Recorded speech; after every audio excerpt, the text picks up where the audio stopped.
I just briefly want to make the people understand how can anyone do something like this?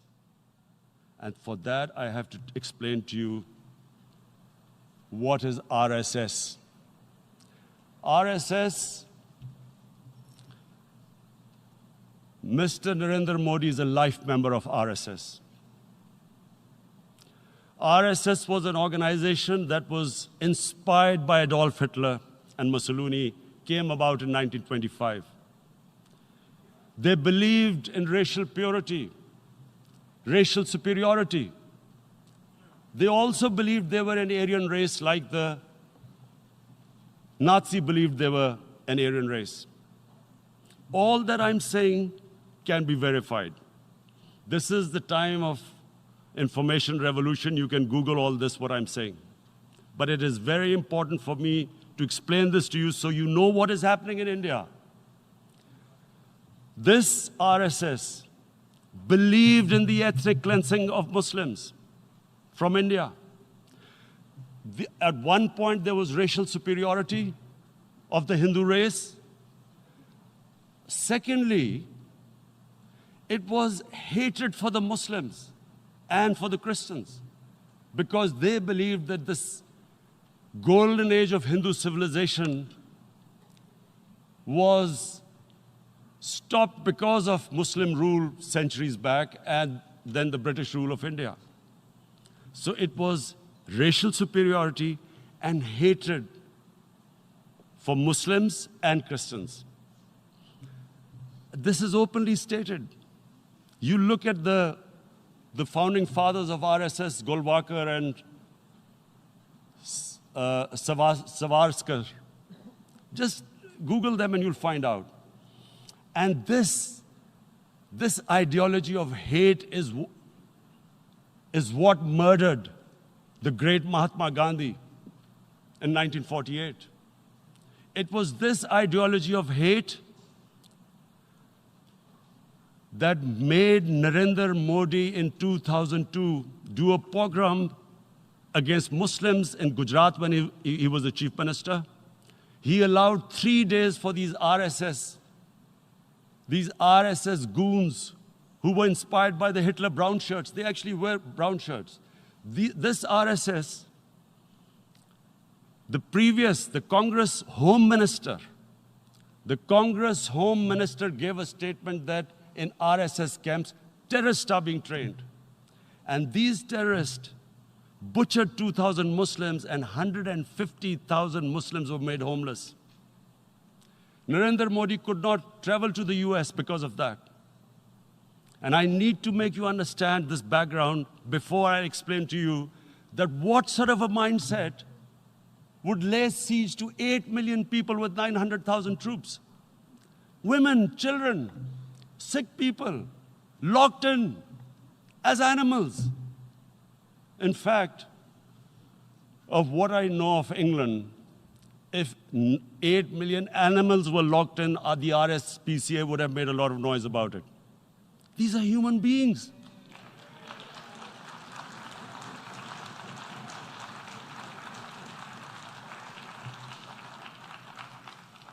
And Mr. President, what comes with racial superiority, these illusions of Aryan superior race, is arrogance. The two go together. And it's arrogance that makes people make mistakes and do stupid things. Cruel things like what Narendra Modi has done. It's sheer arrogance.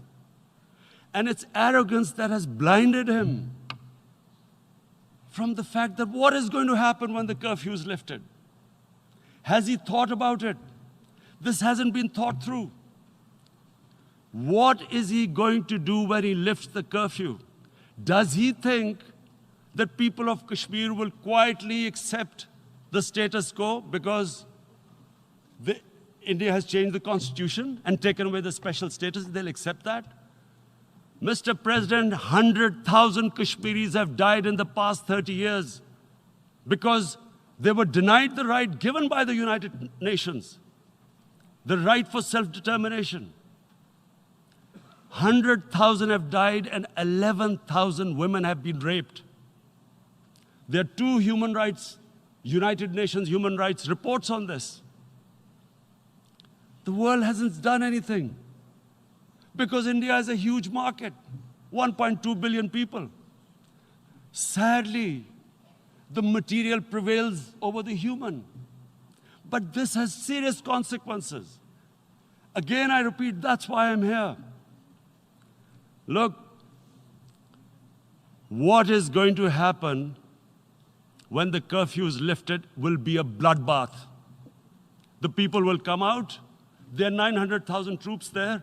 They haven't come to, as Narendra Modi says, he's done this for prosperity of Kashmir. This is supposed to be for the development. These 900,000 troops, what are they going to do when they come out? There'll be a bloodbath. Has he thought it through what happens then? Mr. President, has anyone thought that what happens when there is a bloodbath? What do you think the impact will have on people of Kashmir? What do you think they will think? The way they have been boxed in their houses, treated like worse than animals, no rights. Thousands of all the political leadership has been arrested, taken out of Kashmir. Even those Kashmiri leaders who were pro-India have been taken out. 13,000 boys have been picked up and taken to God knows which destinations. So what do they think? What will the people of Kashmir do when they lift the curfew? They will be out in the streets. And what will these soldiers do? They will shoot them. They've already used pellet guns, blinded young boys. In the last 6 years, the 5 years, the oppression that has gone on in Kashmir.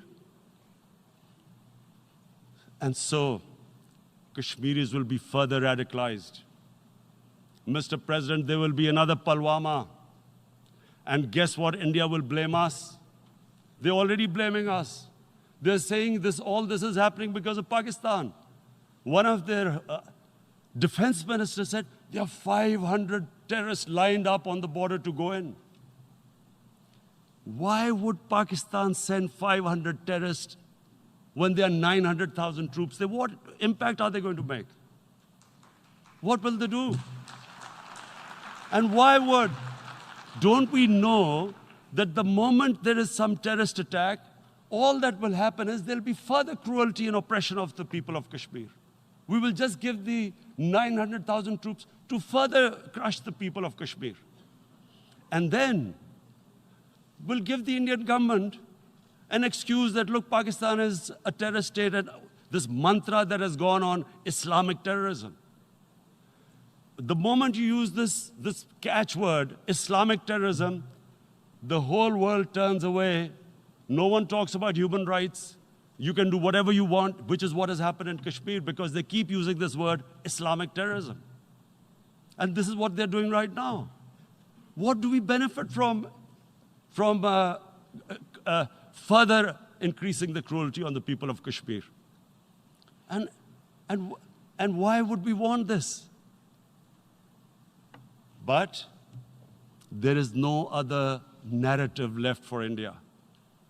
As when they lift the curfew, whatever happens, Pakistan will be blamed, and there is always a danger of another Pulwama.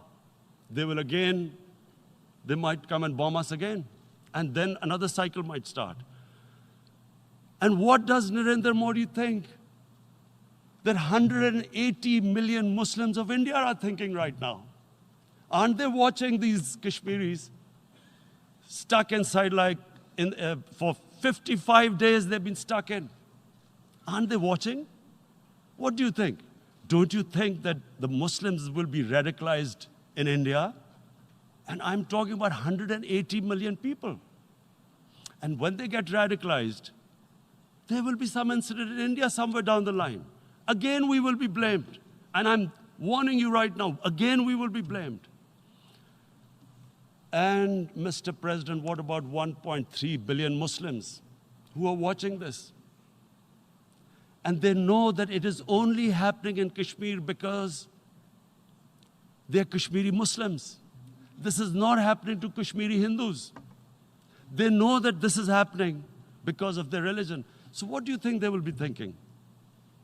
What do you think the Jewish community would think if there were, forget 8 million, 8,000 Jews stuck like this? What do you think Europeans would think? What do we think? I mean, any human community, if their members are stuck like that, what do you think they will think? Are we a children of a lesser God? Is it not going to cause us pain? And then I'll tell you what will happen. People will, in the 1.3 billion Muslims, someone will pick up arms. I know we've been brought up with films, Western films. This good, decent guy doesn't get justice. He decides to pick up a gun and start seeking justice. There was a film made in New York, famous film called Death Wish. This guy gets mugged by and his family, his wife gets killed or something. He can't get justice. He picks up a gun and he goes around shooting muggers. And the whole cinema cheers him on. So what do you think the Muslims are thinking right now? If there is a bloodbath, there will be Muslims becoming radicals, not because of Islam, but because of what they will see, that there's no justice when it comes to Muslims. There were Rohingya Muslims, Myanmar, who are, God knows, almost 1 million people out, ethnic cleansing. What was the response of the world community? So what do you think will be the response of 1.3 billion Muslims? I picture myself. I'm in Kashmir. I've been locked up for 55 days. I have heard about, and there are rapes, Indian Army going into homes, soldiers. Would I want to live this humiliation? Would I want to live like that? I would pick up a gun. You're forcing people. You are forcing people into radicalization. When people lose the will to live, what is there to live for? And this is what, if you can do this to human beings, you are actually radicalizing people. And so, Mr. President, I want to repeat here, this is one of the most critical times. There will be a reaction to this. Pakistan will be blamed. 2 nuclear-armed countries will come face to face like we came in February. And before we head in that direction, the United Nations has a responsibility. This is why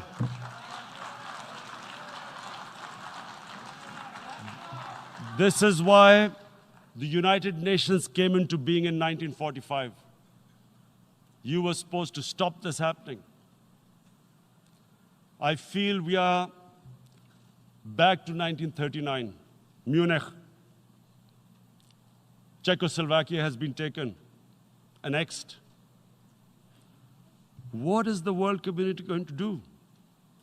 Is it going to appease a market of 1.2 billion, or is it going to stand up for justice and humanity?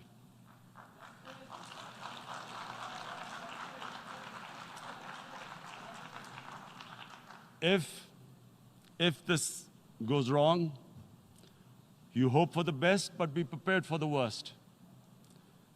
If a conventional war starts between the 2 countries, Mr. President, if a conventional war starts, and anything could happen, but supposing a country 7 times smaller than its neighbor is faced with the choice, either you surrender or you fight for your freedom till death. What will we do? I ask myself this question. And my belief is, La ilaha illallah, there is no God but one. And we will fight. And when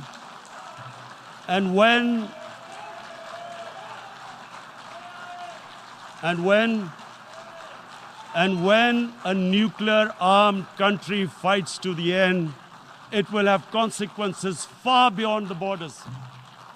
It will have consequences for the world, which is why I repeat I'm here. Because I'm warning you, it's not a threat. It's a fair worry that where are we headed? And I've come here to tell the UN, you've got to, this is a test for the United Nations. You are the one who guaranteed the people of Kashmir the right of self-determination. They are suffering because of that. And this is the time. This is the time not to appease like in 1939 appeasement took place. This is the time to take action. And number one action must be that India must lift this inhuman curfew, which has lasted for 55 days. It must free all political prisoners and especially